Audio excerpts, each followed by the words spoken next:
오늘 우리에게 주신 말씀은 이사야 9장 1절에서 7절 말씀입니다. 이사야 9장 1절에서 7절까지 말씀입니다.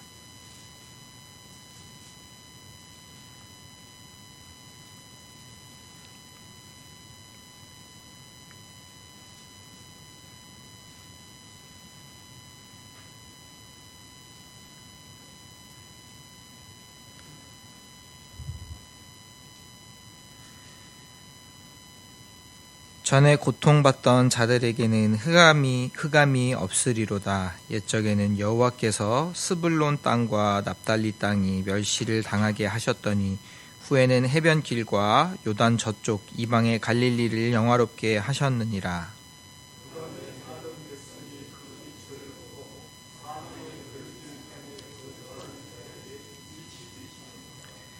주께서 이 나라를 창성하게 하시며 그 즐거움을 더하게 하셨으므로 추수하는 즐거움과 탈취물을 나눌 때의 즐거움같이 그들이 주 앞에서 즐거워하오니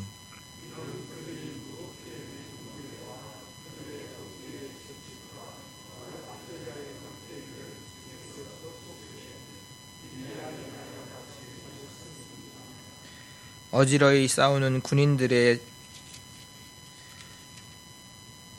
신과 피 묻은 겉옷이 불에 섭같이 살라시리니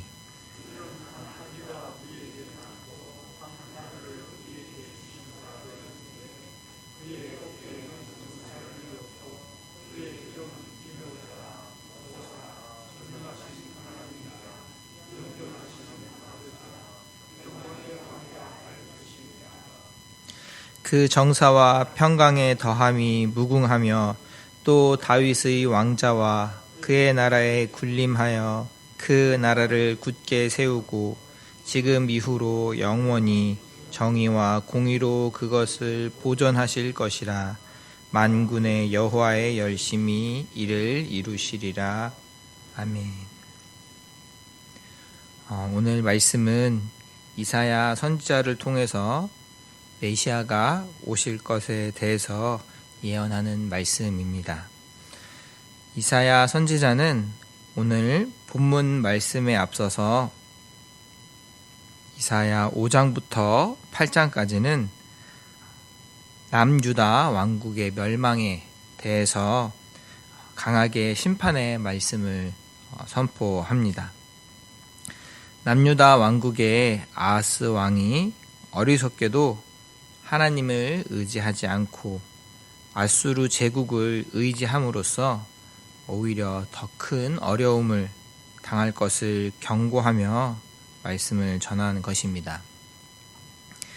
그러나 그러한 남유다 왕의 어리석음과 유다 백성들의 불경건함에도 하나님께서 한 아기를 보내심으로 영원한 정의와 공의로 다스리실 것을 선포하며 예언하는 말씀을 전하는 것입니다.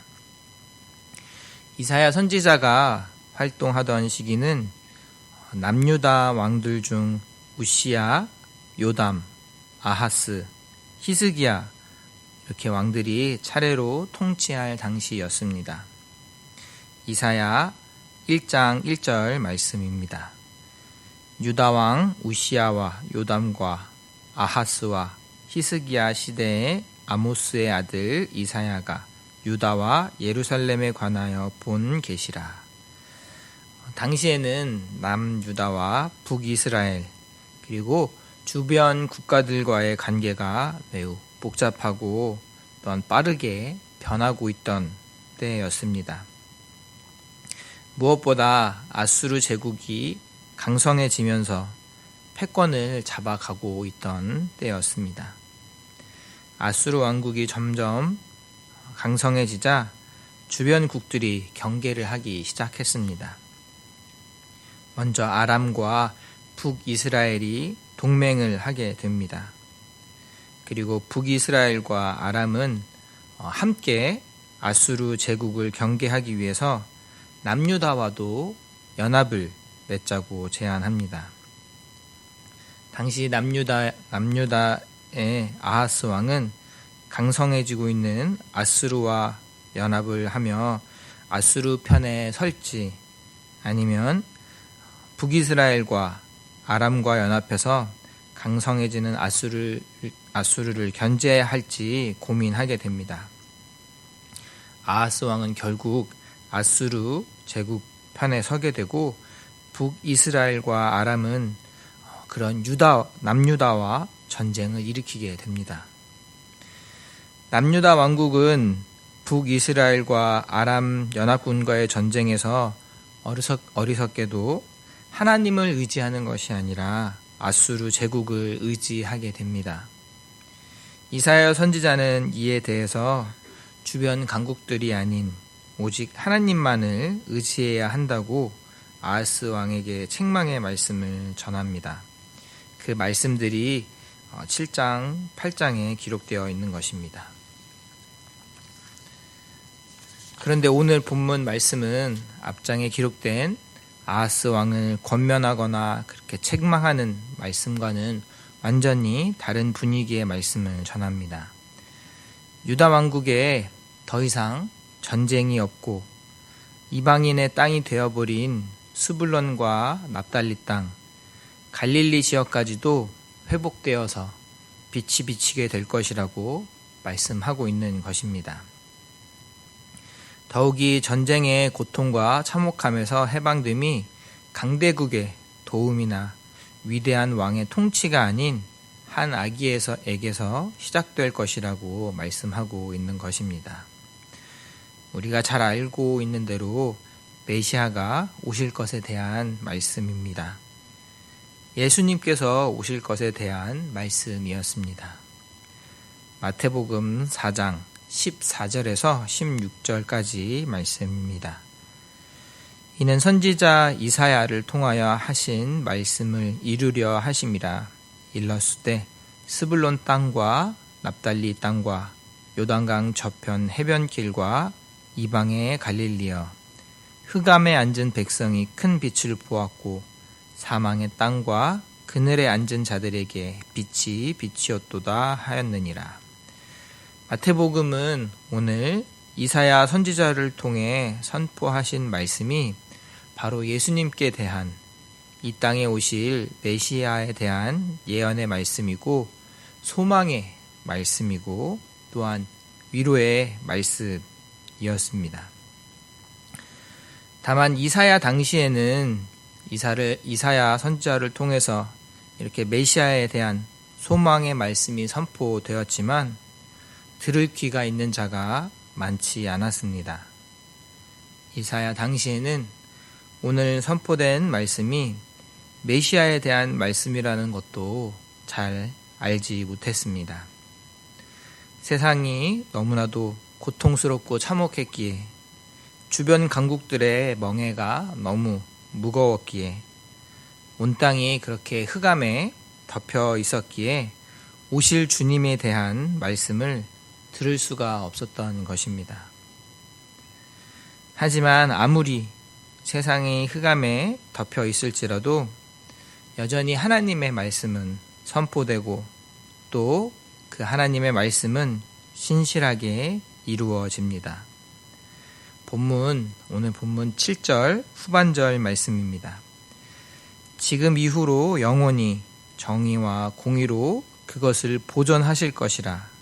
만군의 여호와의 열심히 이를 이루시리라. 바로 하나님의 열심히 이것을 이루시는 것입니다. 우리가 코로나를 지나면서 많은 어려움을 겪었고 또한 교회도 많은 변화를 겪게 되었습니다. 세상은 여전히 점점 더 패역해져 가고 있습니다. 하지만 그 가운데도 하나님께서는 우리에게 여전히 말씀하고 계시고 또한 하나님은 그 말씀을 이루십니다. 예수님께서 오심으로 이미 부활을 우리에게 허락하셨고 지금도 우리와 임마누엘, 우리와 함께 하시며 말씀하고 계십니다. 아기 예수님으로 오신 성탄절을 우리가 준비하면서 세상의 소리가 아닌 주님의 말씀에 더 귀 기울일 수 있는 그런 저와 여러분이 되기 원합니다. 기도하겠습니다. 아버지 하나님 감사합니다. 우리의 삶이 지치고 고단하고 힘들 때가 있습니다. 세상이 점점 더 폐역함에 따라 우리 성도의 삶도 어려움을 당할 때가 많습니다. 흑암이 두른 듯한 이때에도 주님 우리와 함께 하시며 또한 말씀하시는 줄을 믿습니다. 주님께 기도로 더 가까이 나아가 주님의 말씀에 더 집중하는 우리 예천교회가 되기 원합니다. 예수님 이름으로 기도드립니다. 아멘. 하늘에 계신 우리 아버지, 아버지의 이름을 거룩하게 하시며 아버지의 나라가 오게 하시며 아버지의 뜻이 하늘에서와 같이 땅에서도 이루어지게 하소서. 오늘 우리에게 일용할 양식을 주시고 우리가 우리에게 잘못한 사람을 용서하여 준 것 같이 우리 죄를 용서하여 주시고 우리를 시험에 빠지지 않게 하시고 악에서 구하소서. 나라와 권능과 영광이 영원히 아버지의 것입니다. 아멘. 이 시간 우리가 함께 기도하실 때 먼저 우리 예천교회를 위해서 기도하기 원합니다. 위임 목사님을 위해서 또한 모든 직분자들을 위해서 또 정말 보이지 않는 곳에서 섬기는 우리 모든 성도님들을 위해서 특별히 육신과 또 정신적으로 또한 영적으로 어려움을 당하고 있는 우리 환우분들을 위해서 교회를 위해서 그렇게 기도하겠습니다. 또한 우리 이웃인 이 예천 땅을 위해서 예천 이웃 주민들을 위해서 또한 이 나라를 위해서 기도하기 원합니다.